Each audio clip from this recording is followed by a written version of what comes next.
haciendo un poquito de historia para comenzar, hasta hace muy recientemente, ¿sí?, se le ha dado una importancia fundamental al cerebro y a las funciones que el cerebro manifiesta en el proceso de aprendizaje. Fíjense que antes de la década de los 80 había muy poca información sobre cómo estaba estructurado el cerebro para el aprendizaje. Todo el conocimiento neurocientífico, todo lo que hemos aprendido de las neurociencias, en realidad es muy reciente. Estamos todavía en un proceso constante de investigación, de aprendizaje, de ensayo y error, de darnos cuenta de que esto, no es como yo pensé. No, ahorita me descubrí que hay una nueva estructura, que hay una subestructura que hace tal función que eso no lo sabíamos antes, etcétera, ¿no? Entonces, estamos en una era muy interesante de avances en cuanto al conocimiento del cerebro.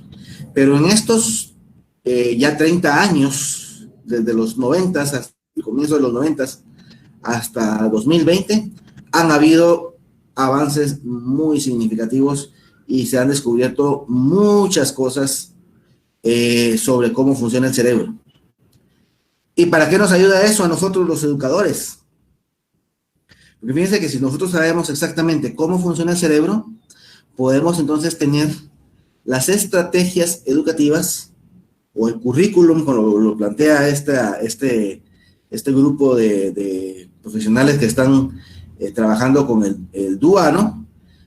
Teniendo conocimiento del cerebro, podemos entonces crear un currículum que esté basado no en el ensayo y error y en la creencia de alguien, sino que en lo que realmente funciona, ¿sí? Porque miren, hasta el momento todas las corrientes pedagógicas y las corrientes psicológicas son la invención de alguna persona muy bien intencionada y muy observadora y que le ha atinado muy bien. O sea, yo no digo que no, ¿sí?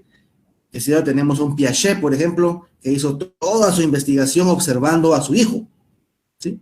Y sacó conclusiones maravillosas y muy ciertas sobre las diferentes etapas de la vida de un niño desde que nace hasta que es adolescente. Entonces ya tenemos muy claro que existe una etapa sensorial, preoperacional, de operaciones concretas, de operaciones formales, etcétera, ¿no?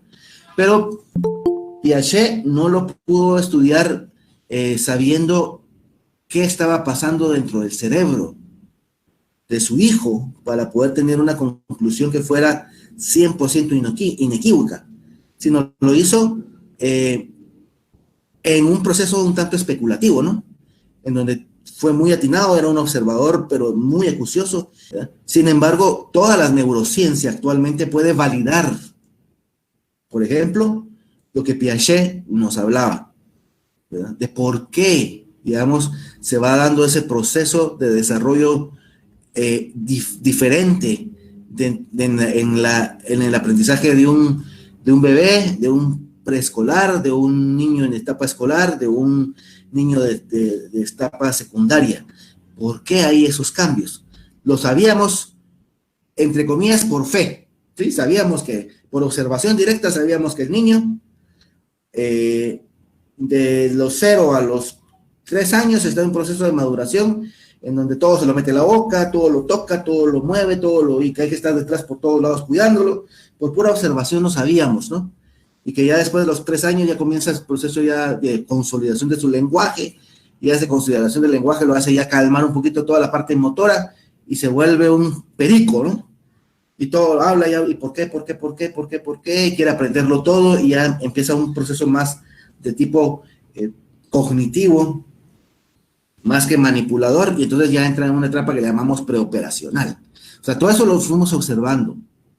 Pero ahora, con todo este avance científico que tenemos en el estudio del cerebro, toda la neurociencia, ya no solamente podemos observarlo, sino podemos comprobar qué está pasando dentro del cerebro de ese bebé, de ese niño de 3 años, de este niño de 6 años, de este preadolescente, de este adolescente.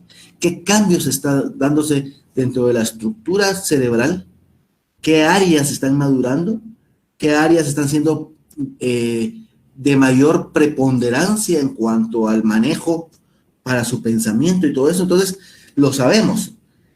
Y eso nos ayuda muchísimo para poder, entonces, planificar y estructurar, ¿verdad? Un conocimiento. Si sabemos exactamente cómo se percibe, cómo es el proceso perceptivo, si sabemos exactamente cómo se emociona el cerebro, cómo se forman los circuitos y las redes emocionales o afectivas, cómo se van formando todas esas redes cognitivas, o las redes perceptivas, o las redes de elaboración de la información.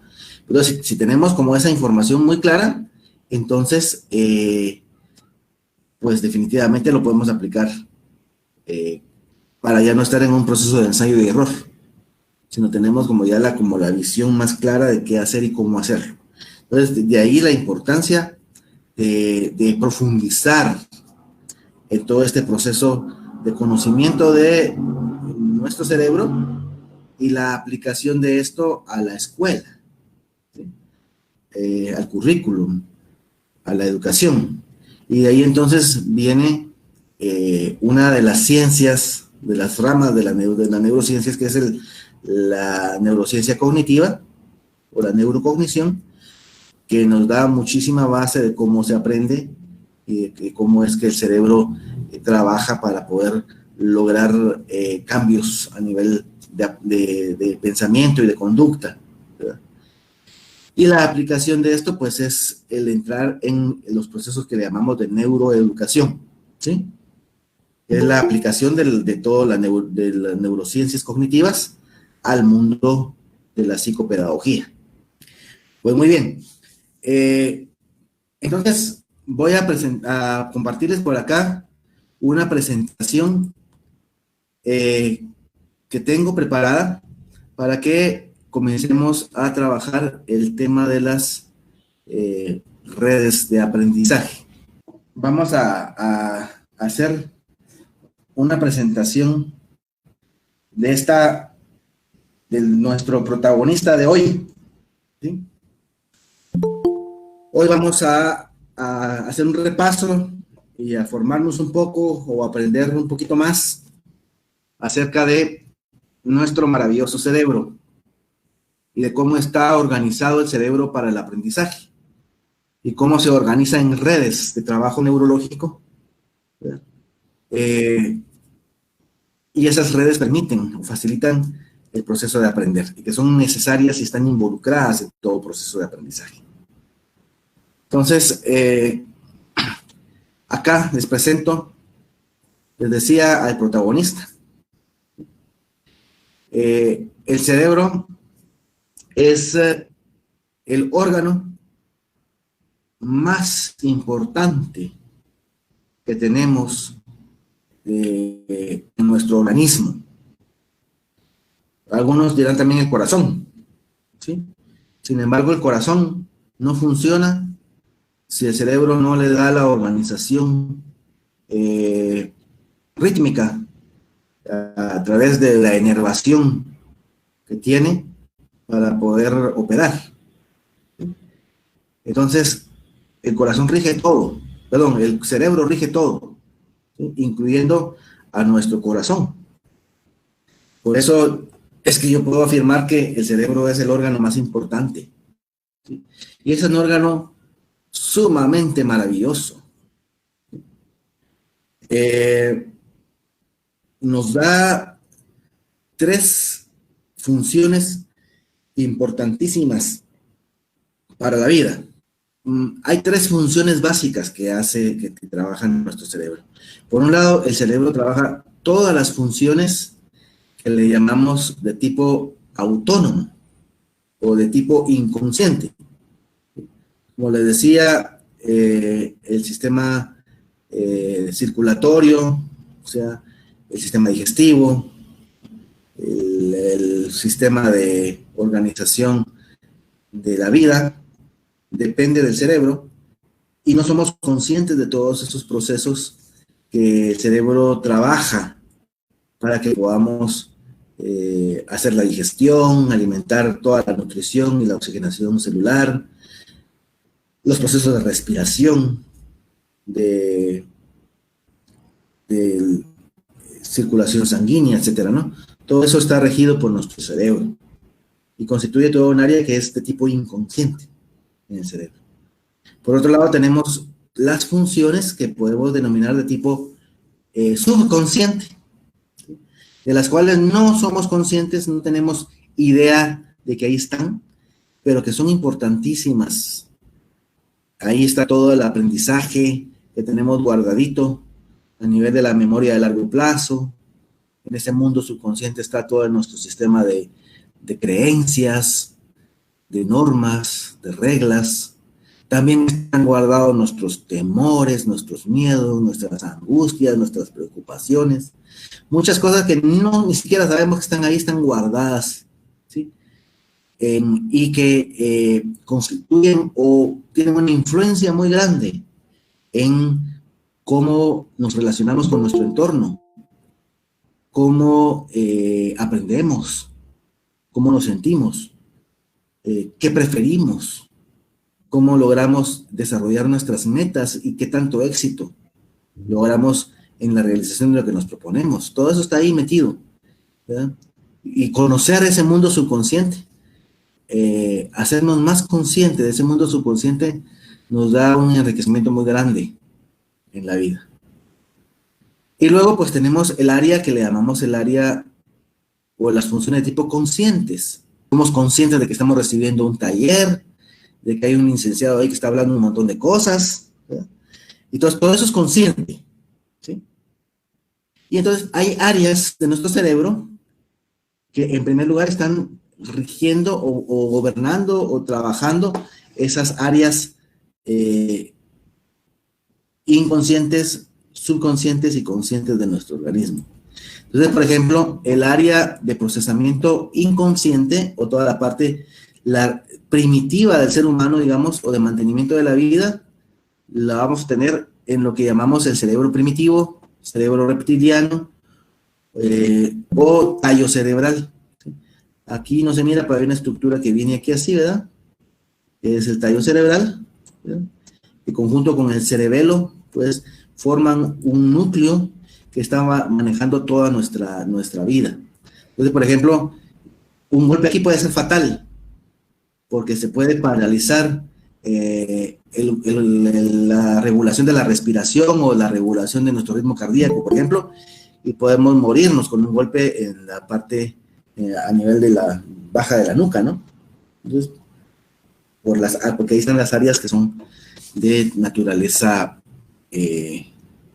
autónoma, ¿sí?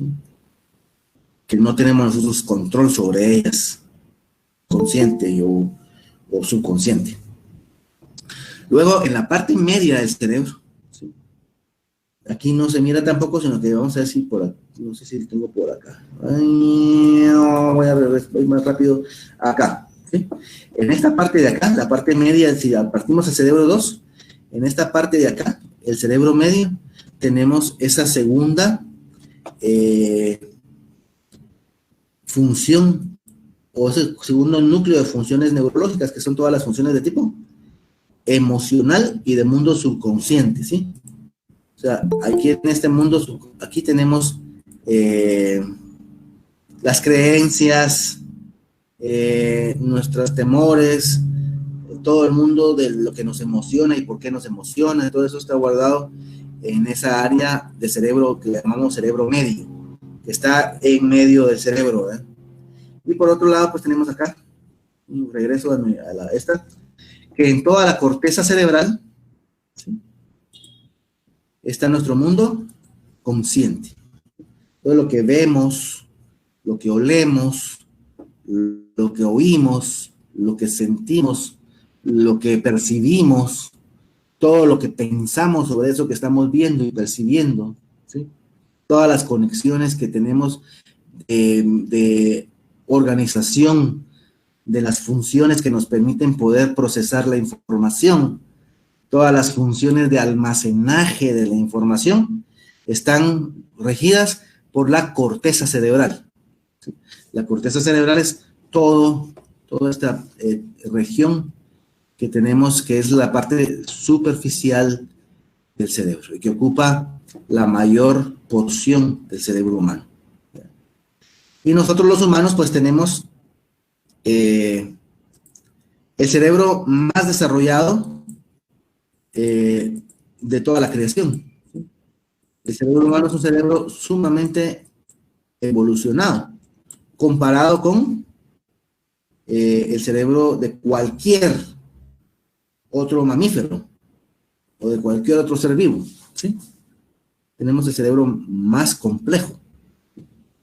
Fíjense que hay 100.000 millones de neuronas en nuestro cerebro, funcionando, cada quien haciendo una parte del trabajo. ¿Sí? En algún momento se creyó de que utilizábamos solamente una parte de nuestro cerebro y que utilizábamos como un máximo de un 10% de nuestro cerebro, de nuestra capacidad cerebral, y que teníamos un 90% del cerebro que no estaba siendo utilizado. Actualmente, con la neurociencia, se sabe que eso no es así. El ser humano utiliza el 100% de su cerebro todo el tiempo. No al mismo tiempo, ¿sí? Porque el cerebro es como arbolitos de Navidad, ¿no? Se prende y se apaga, se prende y se apaga por sectores, depende de qué estemos procesando, ¿sí? Pero todo el cerebro funciona y está trabajando. Entonces tenemos 100.000 millones de neuronas, ¿sí? Que están haciendo una función. Entonces, la capacidad que tiene el ser humano de procesamiento de información es inimaginable. Es muy, muy superior. Tenemos una maravilla de obra de la naturaleza en nosotros. Y está altamente especializado. O sea, cada área del cerebro tiene una función específica, ¿sí?, que realizar. Y curiosamente, cada cerebro de cada ser humano es único e irrepetible, porque cada cerebro está cableado de una forma diferente y distinta. Y aunque son las mismas áreas las que van a procesar la información que le estemos dando al cerebro, ¿sí?, no lo está haciendo de la misma manera, ni ocupan la misma cantidad de espacio, porque depende de la ejercitación, depende de las experiencias que la persona vaya teniendo para cómo se vaya cableando el cerebro. Cablear el cerebro se le dice o se le denomina al proceso de generación de redes neurológicas. Y esas redes neurológicas se forman por procesos que se llaman de sinapsis, ¿sí?, o procesos sinápticos. La sinapsis es la unión que se da entre dos células nerviosas para transmitirse información por medio de neurotransmisión. Entonces, las neuronas tienen un cuerpo que tienen ramificaciones y tienen un axón y tienen otras ramificaciones del otro lado que se llaman dendritas, y en esas dendritas hay neurotransmisores, como capsulitas de neurotransmisión que por medio de una corriente eléctrica, electromagnética, se disparan, o sea, se explotan. La capsulita que tiene el neurotransmisor le llega a la corriente eléctrica y ¡puc!, se dispara, y al dispararse por un medio líquido, por eso es tan importante que el cerebro esté muy bien hidratado, por el medio líquido se transmite la información hacia otra neurona que está conectada, ¿sí?, por medio de que se entrelaza una con la otra y forma una sinapsis, o sea, un enlace entre las dos neuronas, ¿sí? Y entonces se transmite información bioquímica, electroquímica, ¿sí?, que hace que la otra neurona pueda continuar con un procesamiento de la información. Y esto no se hace solo entre dos neuronas, sino son millones de neuronas que se están interconectando para lograr la realización de una tarea. Imagínense que tenemos una pelota ¿de qué les parece? Digamos de tenis, ¿sí? Tenemos una pelota de tenis en la mano y vamos a lanzar la pelota de tenis con nuestra mano para que llegue justamente a las manos de nuestra compañera o nuestro compañero que están a 5 metros de distancia justo frente a nosotros.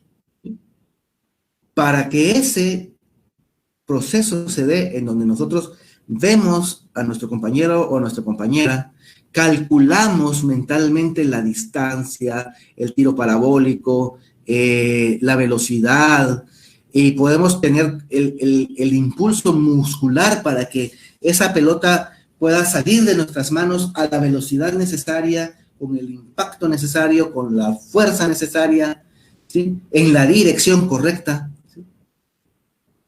Ese proceso implicó una cantidad enorme de trabajo neurológico, ¿sí?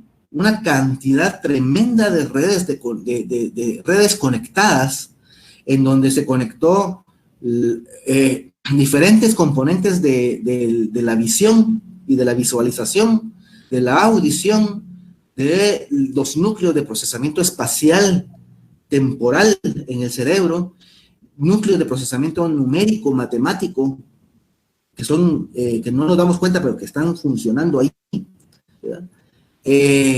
Núcleos de redes aferentes hacia los brazos y hacia los dedos de la mano, ¿sí?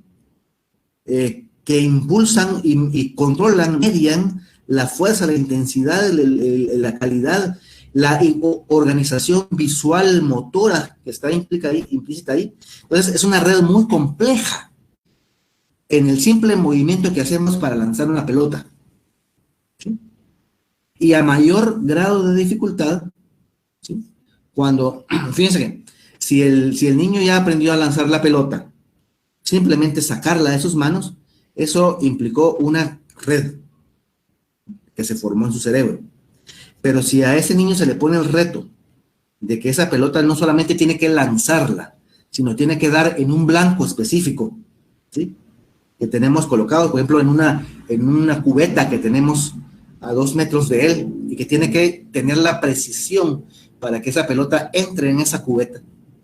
Ese reto nuevo implica 64 veces más conexiones neurológicas que simplemente el hecho de tirar la pelota, ¿sí?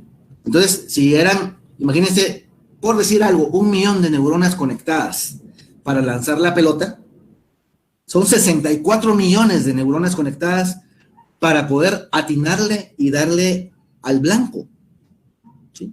Se pueden dar entonces una idea de cuán complejas son las redes de conexión neurológica. Son sumamente complejas.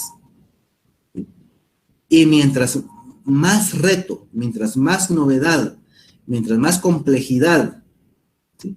Mientras mayor sea también el uso de las redes, como vamos a ver más adelante, de tipo afectivo, de tipo emocional, es mayor y más complejo la sinapsis que se va formando y la red que se va generando para el aprendizaje y para el logro de esa meta, de esa tarea, ¿verdad? Miren que es maravilloso cómo se van formando las redes neurológicas. Y entonces les decía que a lo que más interés, a lo que más empatía, a lo que más encampana a la persona, ¿sí? A esas áreas del cerebro, el cerebro empieza a darles mayor organización, más compleja, y van teniendo mayor el cableado neurológico, ¿sí? Ya dijimos que cableado es formación de redes, ¿sí? Una red es un cableado neurológico. Esa es la terminología que se utiliza, ¿sí? Cableado. Entonces, si una persona, por ejemplo, vive en un ambiente en donde la música está desde antes que naciera, ¿sí? Ya desde el vientre de la madre está escuchando el tum, tum, tum, tum, tum, tum, tum, tum, tum, tum de los papás. Y nace en un ambiente donde hay mucho ritmo, en donde se le carga y se le mueve en una forma rítmica, en donde desde chiquito el papá y la mamá empiezan a moverle sus piecitos para que lleven un ritmo y las manitas para que lleven el ritmo mientras lo cambian, ¿verdad? Y le cantan cancioncitas. Este niño desde entonces está empezando a tener mayor cableado en las áreas de procesamiento musical, por ejemplo. Entonces, no va a ser raro que cuando llegue a ser un niño ya más grandecito, le encante cantar, le encante la música, le encante bailar, le encante el ritmo, y no va a ser muy raro que entonces la inteligencia musical de este niño vaya a tener mayor grado de desarrollo que algún otro tipo de inteligencia, según nos decía Gardner en sus inteligencias múltiples, ¿no? ¿Por qué? Porque las áreas de procesamiento neurológico están ligadas a la experiencia musical han tenido mayor estimulación, mayor desarrollo. Por supuesto, también está lo que ya se trae como herencia, porque el abuelo era músico, el bisabuelo era músico, el papá, la mamá son músicos, que se lo tenemos, ya le cae la chibolita al niño que también va a ser músico, ¿no? Porque ya, digamos, ya viene cierta experiencia a nivel de herencia genética de lo que ya trae, digamos, si mamá o papá de sus cromosomas han tenido mucha experiencia de cableado a nivel de las estructuras musicales, por ejemplo, pues eso ya se trae a nivel cromosómico y se le va a transmitir al niño y cuando se está haciendo la formulación ahí, ¿va? Cuando Dios está echándole los químicos, ¿verdad? Para formar el cerebro de ese niño, por decirlo de alguna forma graciosa, ¿verdad? Resulta de que se le va la mano en echarle más de música y ese niño va a ser músico, ¿no? O sea, la herencia también tiene que ver, pero sobre la herencia, ¿sí? Y más allá de la herencia, es la estimulación, ¿sí? La estimulación que se le está dando al niño. Entonces, si en la casa los papás son lectores, los papás son personas que platican, que se comunican, que establecen criterios lógicos en sus acciones, pues eso lo está aprendiendo el niño. Entonces también va a ser más fácil que este niño vaya a tener mayor capacidad de organización, de abstracción, de manejo de la lógica matemática, de la lógica numérica o de cableado a nivel de las estructuras lógicas del lenguaje, etcétera, ¿no? O sea, porque a eso es a lo que más ha vivido. O sea, el niño entonces ha vivido en un ambiente donde lo que más ha habido es experiencias de tipo muscular, ¿sí? En donde ve que su papá juega fútbol, que practican deporte, o que ve que su papá lo que hace es trabajar la tierra, ¿sí? Pues entonces las áreas que tienen que ver con procesos de organización motor van a tener mayor cableado, porque es lo que está viviendo el niño, ¿sí? Entonces va a tener mucha más habilidad para trabajos manuales o para trabajos motores, y va a tener mucho más éxito en actividades psicomotoras que un niño que ha tenido papás más pasivos, que no tienen mucho de actividad manual o de actividad física y que su trabajo es un poco más intelectual. O sea, entonces el ambiente en donde este niño o esta niña estén creciendo va a cablear su cerebro. Y por eso no hay dos cerebros iguales, ¿sí? No existen dos cerebros iguales. Porque cada uno de nosotros, como seres humanos, nuestras experiencias en la vida han sido muy propias, muy nuestras, muy personales, ¿sí? Por lo tanto, nuestro cerebro va a reflejar todas esas vivencias, todas esas experiencias que estamos teniendo en la vida, ¿sí? Dicho eso, de que los cerebros son únicos e irrepetibles, pues también en la otra realidad es que sí, el cerebro tiene áreas especializadas, regiones especializadas, y que cada región cumple con una función especial única y que a eso se va a dedicar, ¿sí? Entonces, en primer lugar, pues tenemos dos hemisferios cerebrales, hemisferio cerebral derecho y hemisferio cerebral izquierdo, muy bien, ¿verdad? Y estos dos hemisferios están, en primer lugar, separados por lóbulos. Para su estudio los hemos separado en lóbulos. Entonces hablamos de un lóbulo que le vamos a llamar lóbulo frontal, que es este que está acá, ¿sí? Es toda la parte que está desde la frente hasta, de nuestra frente hasta una estructura que se llama fisura central, ¿sí? Esta fisura central, ¿sí?, está más o menos a la mitad del cerebro. Entonces, imagínense que el frontal es bastante, es el lóbulo más grande del cerebro. Luego, vecino de nuestro lóbulo frontal, separado por este surco central, ¿sí?, vamos a tener a nuestro lóbulo parietal, ¿sí? Y ahorita les voy a explicar qué hace cada uno. En la vecindad del lóbulo parietal vamos a tener a nuestro occipital, ¿sí? Y a los lados de la cabeza, por atrás de los oídos, ¿sí?, tenemos a nuestro lóbulo temporal. Y cada uno de esos pues tiene funciones más o menos definidas, ¿sí? Por ejemplo, el lóbulo frontal se divide en tres partes, ¿sí? Una parte que le vamos a llamar área prefrontal. No lo hice bien, pues aquí viene la línea. Se me movió el cursor. Esta área que está aquí, que se llama la área prefrontal, tiene funciones, una serie de funciones bien importantes. Acá en el área prefrontal están todos los controles conscientes. Es nuestro centro de control consciente. Entonces acá vamos a controlar, desde el prefrontal controlamos nuestras emociones, controlamos nuestros pensamientos, controlamos nuestros impulsos, organizamos la información, planificamos, coordinamos lo que le llamamos la memoria de trabajo o la memoria operativa, y coordinamos todas las funciones conscientes de nuestro cerebro, ¿sí?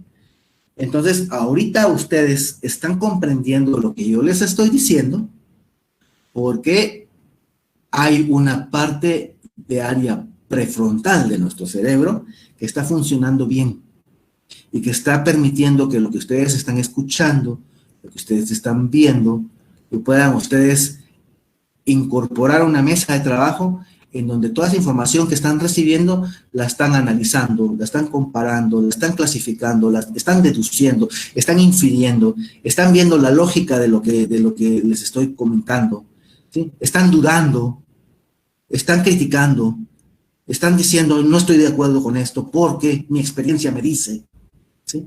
¿Pero por qué? Porque hay todo un proceso de trabajo y de toma de decisiones que se está ejerciendo en esa área prefrontal del cerebro, ¿sí? Entonces ese es el coordinador, ¿sí? Coordina, controla y coordina, ¿sí? Administra, se podría decir, ¿verdad? Administra el cerebro. Es el administrador. Así es el principio de la administración. Supervisa, controla. ¿Cuáles eran los cuatro? Hay cuatro aspectos de la administración, ¿verdad? Para que les que hayan estudiado administración, ¿verdad? Y esas son las funciones del área prefrontal. Acá, en toda esta región que está aquí en verde, que también es parte del frontal, le vamos a denominar el área premotora. Entonces, ¿qué se imaginan que está haciendo el área premotora? ¿Qué es lo motor? Todo lo que tiene que ver con el movimiento, ¿verdad? Muy bien. Entonces, el área premotora se va a encargar de todos los movimientos involuntarios, de todas las acciones musculares, de todos los reflejos, que estamos manifestando constantemente en nuestro organismo, ¿sí?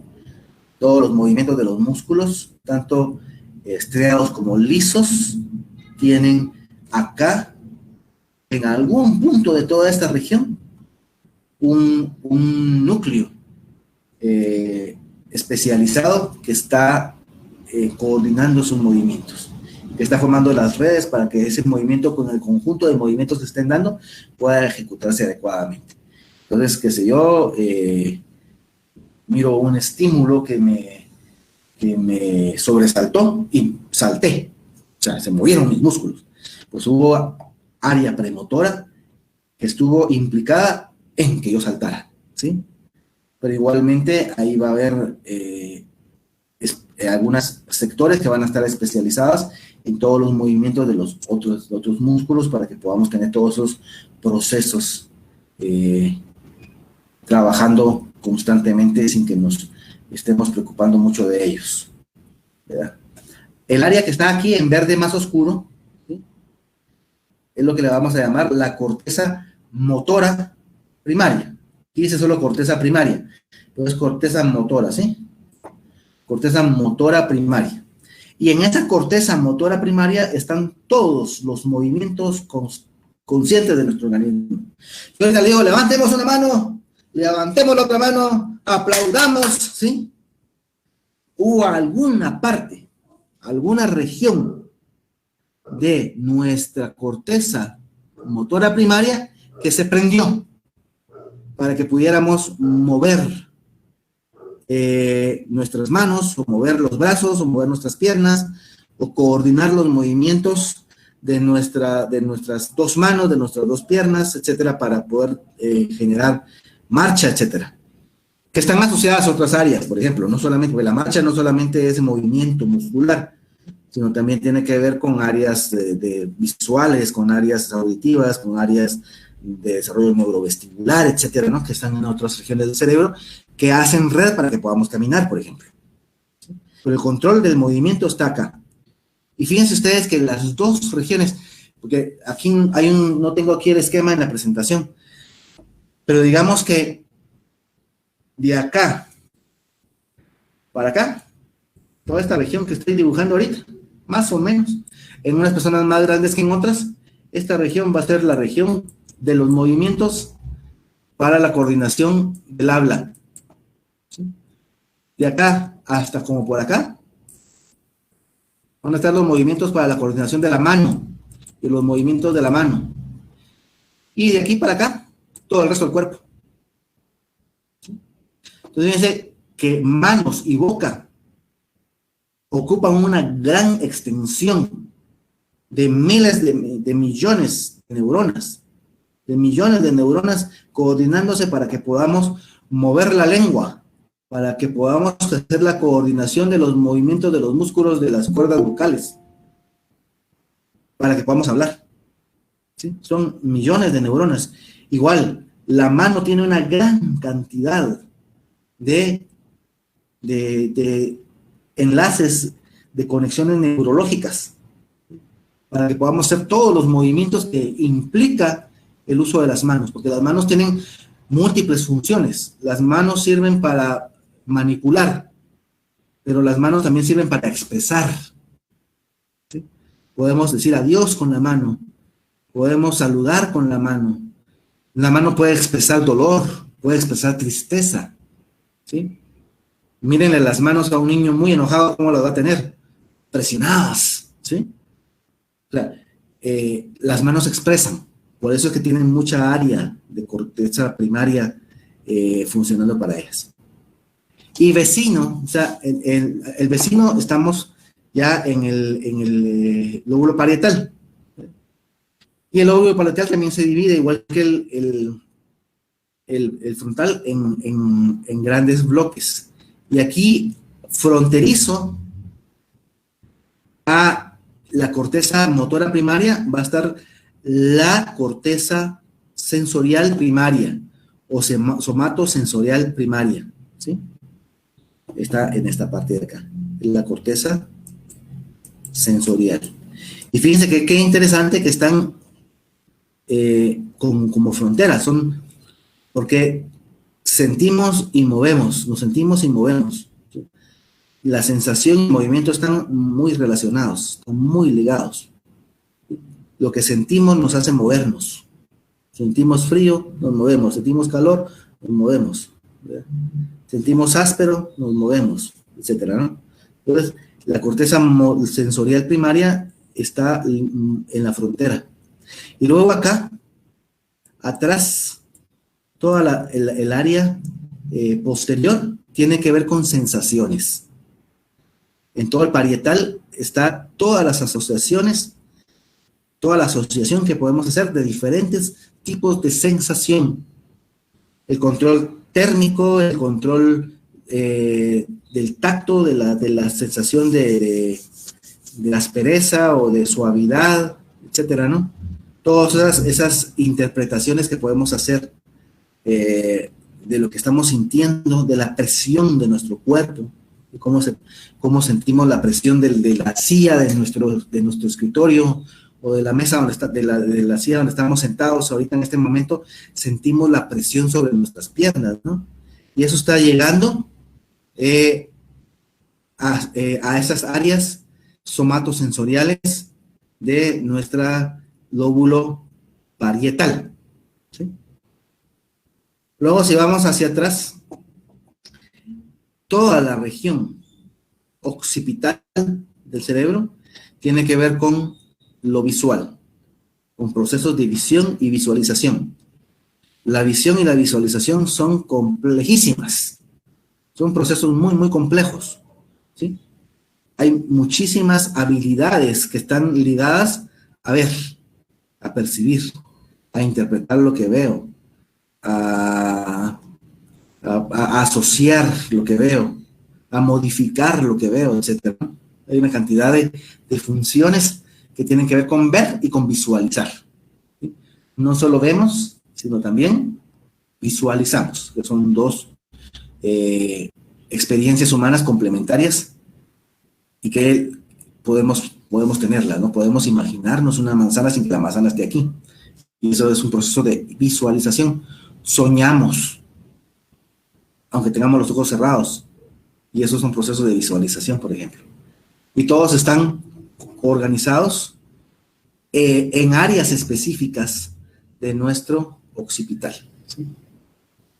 Y luego, pues, la otra gran área del cerebro externa, ¿sí? Va a ser la corteza del lóbulo temporal. Y el lóbulo temporal, miren qué grande es, tiene que ver con comunicación. Todo lo que tiene que ver con escuchar, con hablar, con interpretar, con conocer, con identificar, ¿sí? Con vocabulario, con conceptos para edificar conocimientos, etc. Hay áreas que están siendo trabajadas a nivel del lóbulo temporal. ¿Ya? Y aquí este dibujito pues nos da algunas áreas que pues nos han sido muy, muy importantes para nosotros los educadores, ¿verdad? Como le decía, el sector cognitivo-lingüístico de Wernicke, ¿sí? Que acá está toda el área de conocimiento del lenguaje, el lenguaje en sí.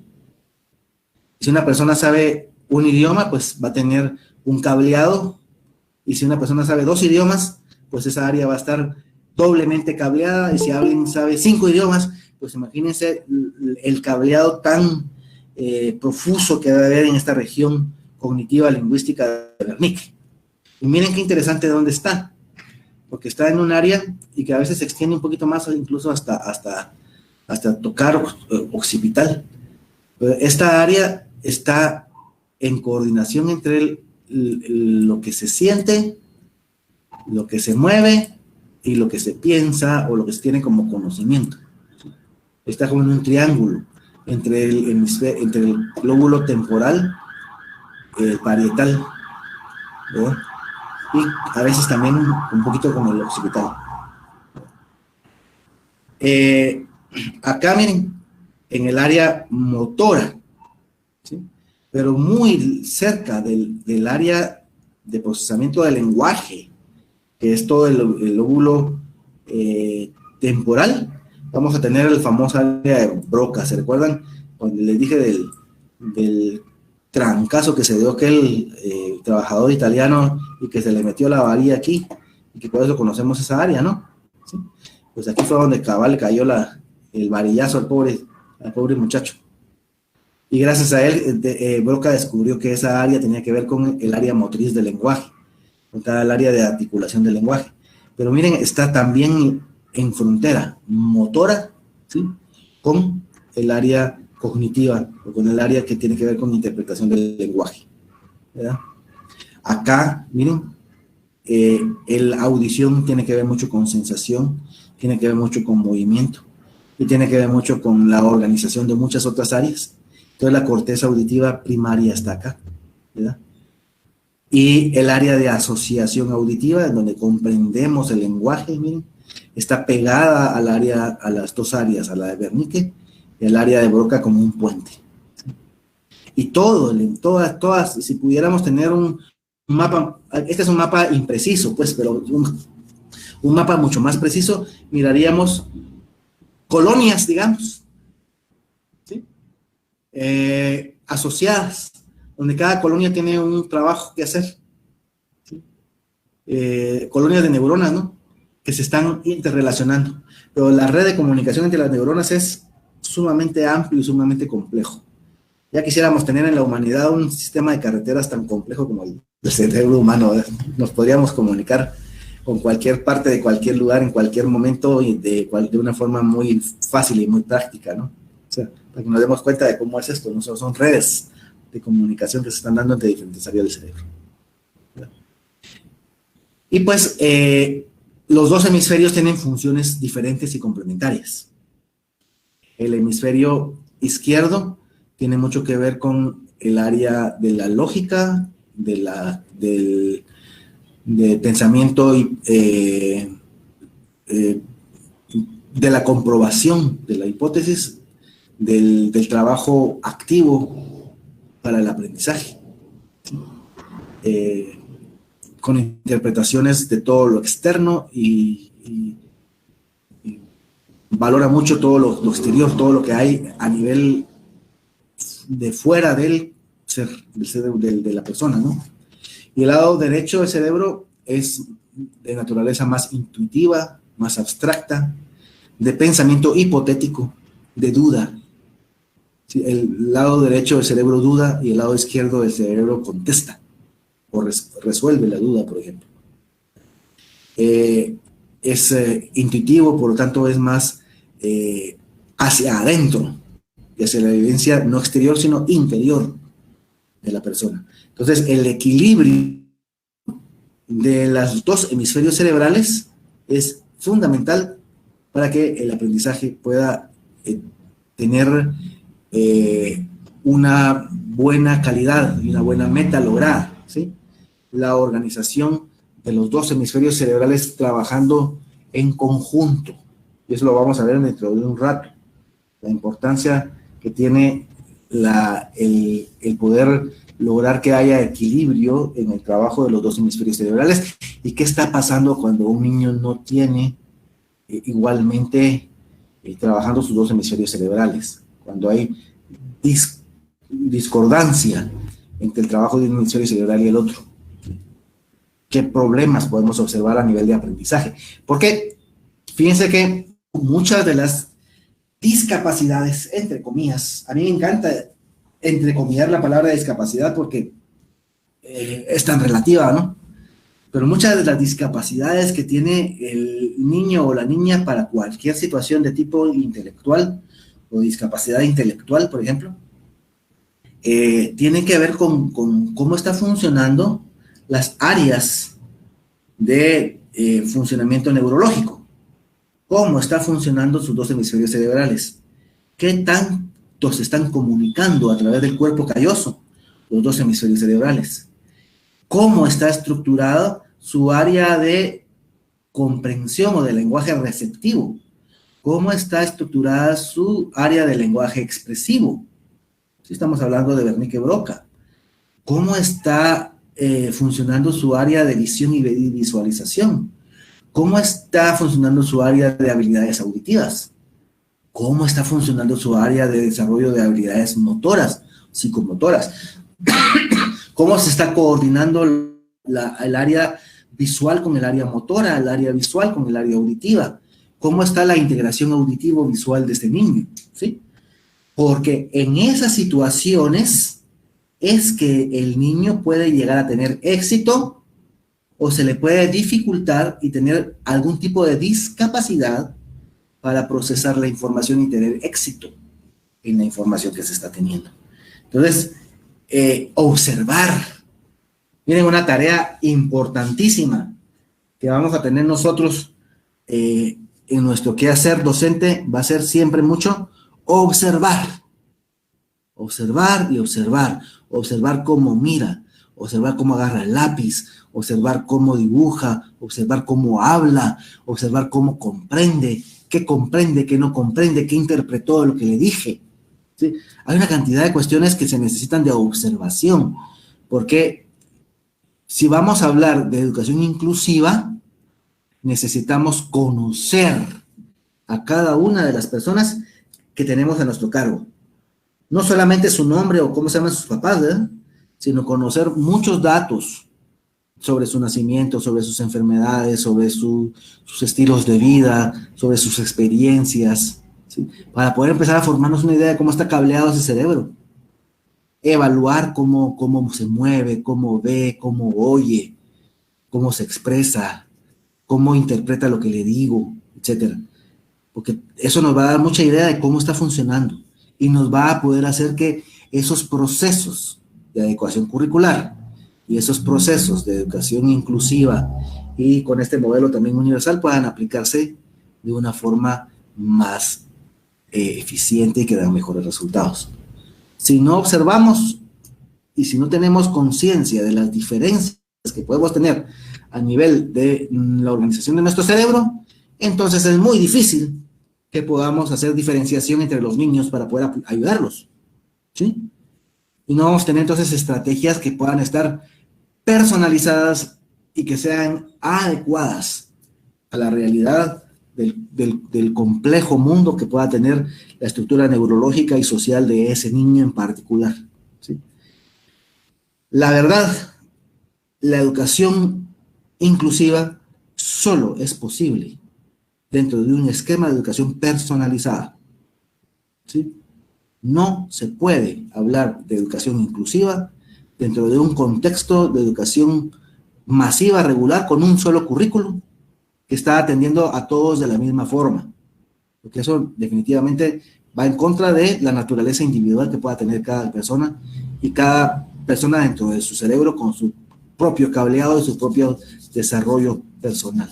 Entonces es importantísimo cambiar de paradigma, cambiarnos a un modelo inclusivo, donde haya, como lo plantea el diseño universal, la opción para que todos puedan entrar en el radio educativo sin mayores complicaciones, sin ponerles obstáculos, y también, importantísimo, que personalicemos los procesos educativos, porque cada quien necesita lo propio, cada quien puede caminar desde donde está parado.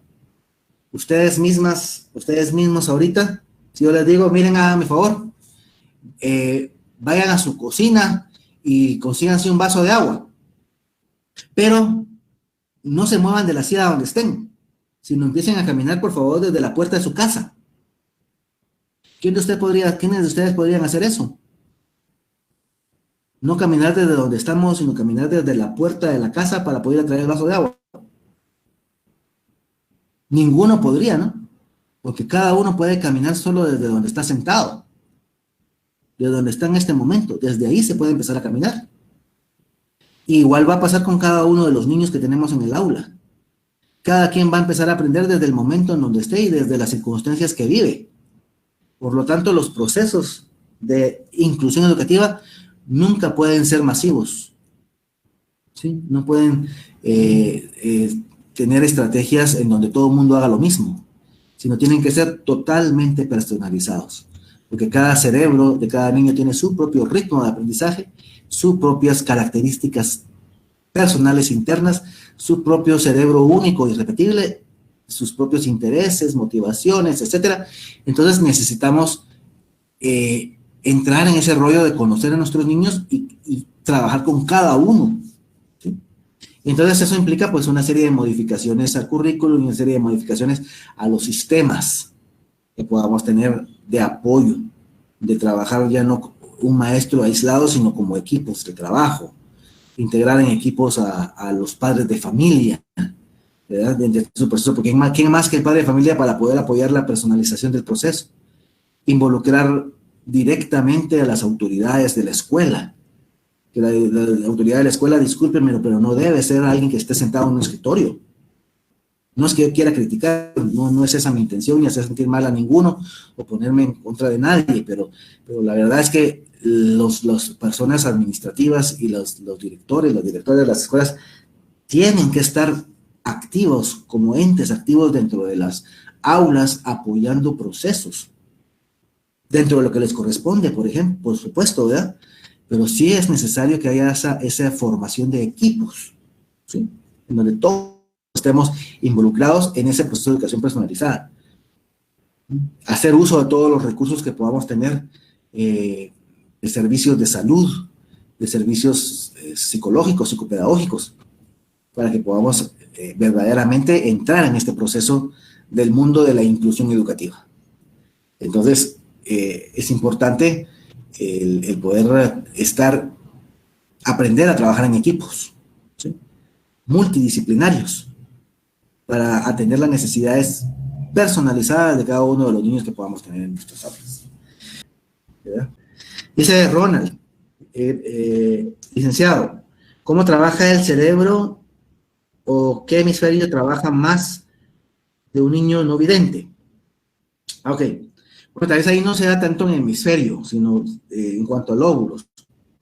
Definitivamente todo su lóbulo occipital sigue trabajando, pero sigue trabajando más en visualización que en visión, ¿sí?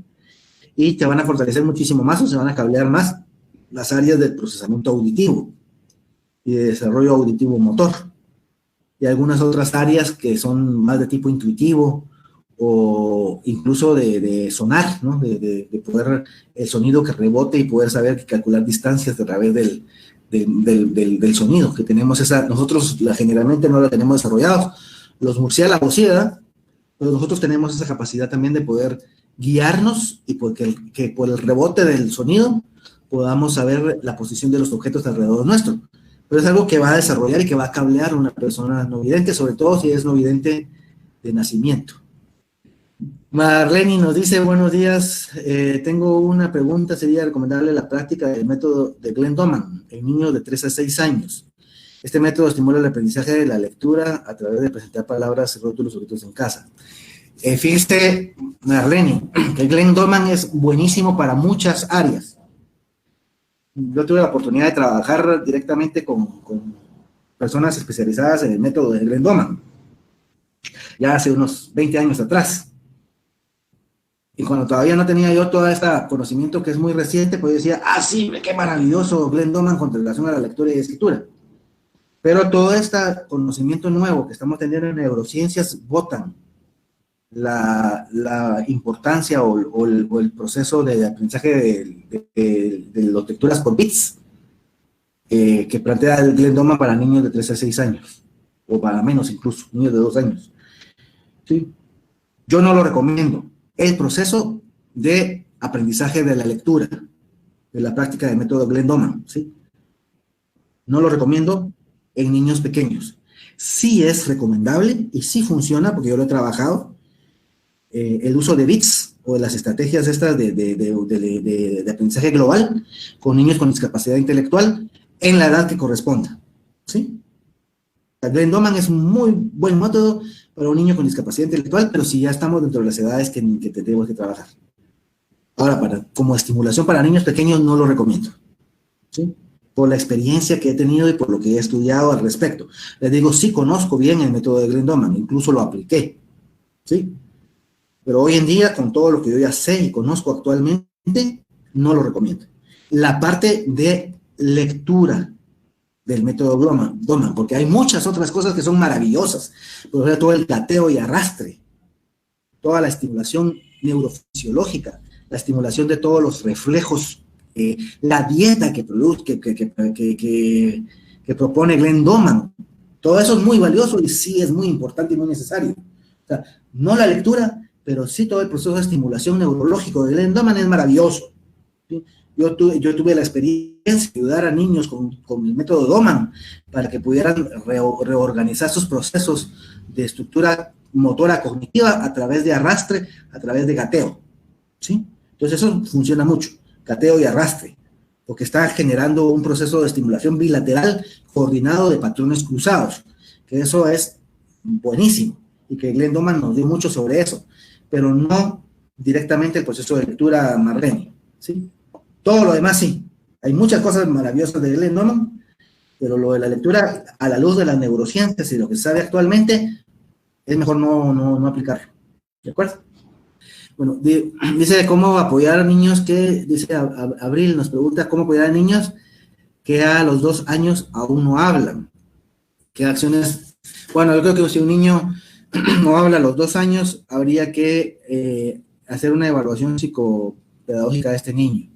Empezaríamos definitivamente por ver cómo está escuchando, hacer una evaluación de su oído, hacer una evaluación del tímpano, ver cómo está el funcionamiento de la presión timpánica, cómo está funcionando la cadena de huesecillos, cómo están los reflejos laterales y contralaterales de sus oídos, ¿sí? Luego entonces ya irnos a si entiende o no entiende lo que habla, ¿sí? Cómo está su lenguaje expresivo contra su lenguaje receptivo, ¿sí? Porque puede ser que sí esté escuchando y que sí haga caso, que sí siga instrucciones, o puede ser que no. O sea, observar de primero. Y luego, pues sí, sería de consultar en algún momento con alguna terapista del lenguaje, ¿no? Que nos apoye para poder ayudar con ejercicios para que el niño pueda tener. Pero la evaluación es lo primero, Abril, evaluar qué está pasando con ese niño o esa niña, por qué no está hablando, ¿verdad? Puede ser que sean puros asuntos también de procesos de maduración de sus áreas de desarrollo, que dice todavía terminar de madurar algunas situaciones, ¿no? Pues, no sé si hay alguna otra duda, pregunta, o dejamos el punto y seguido para que continuemos el viernes, si están de acuerdo. Digo, esto es un tema muy extenso, hay mucho que poder aprender, y solo estamos picando el hormiguero para que ustedes continúen el proceso por cuenta propia. Un abrazo a cada uno y a cada uno de ustedes, y muchos éxitos en su actividad. Nos seguimos viendo entonces. Bueno, gracias, licenciado, muy amable. Gracias, buen día. Gracias. Buen día.